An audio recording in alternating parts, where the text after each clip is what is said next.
तो अब हम ये देखने वाले हैं इंटरमोलेकुलर फोर्सेस। डियर स्टूडेंट्स, जैसा कि नेम से इंडिकेट हो रहा है कि ये ऐसी फोर्सेस होंगी जो कि मॉलिक्यूल के दरमियान प्रेजेंट होंगी। क्लियर? इंटर मीन होता है बिटवीन और मोलेकुलर मीन होता है मॉलिक्यूल। क्लियर?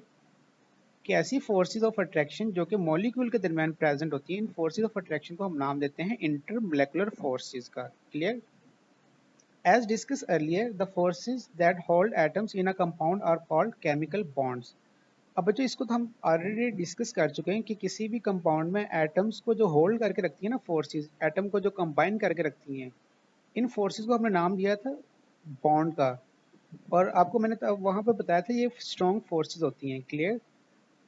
अब इसके साथ साथ ही in addition to these strong forces relatively weak forces also exist in between the molecules which are called intermolecular forces. अब उसने कहा है कि स्ट्रॉन्ग फोर्सेस के साथ साथ ही कुछ वीक फोर्सेस ऑफ अट्रैक्शन भी होती हैं जो कि मॉलिक्यूल्स के दरमियान प्रेजेंट होती हैं। Clear?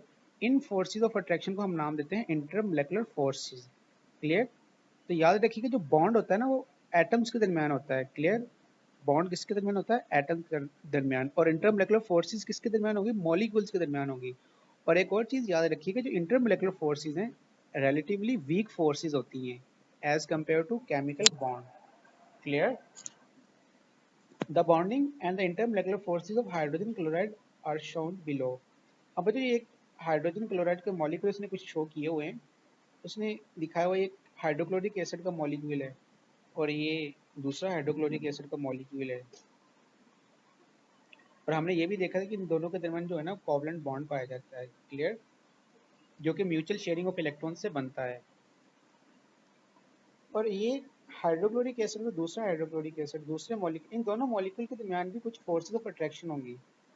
In forces of attraction को हम नाम देंगे इंटरमोलेकुलर फोर्सेस का। क्लियर? तो आपने ये देखा कि मॉलिक्यूल के दरमियान जो वीक फोर्सेस ऑफ अट्रैक्शन होती है उनको हम नाम देते हैं इंटरमोलेकुलर फोर्सेस। और एटम के दरमियान जो फोर्स ऑफ अट्रैक्शन होगी उसको हम नाम देंगे केमिकल बॉन्ड का। क्लियर?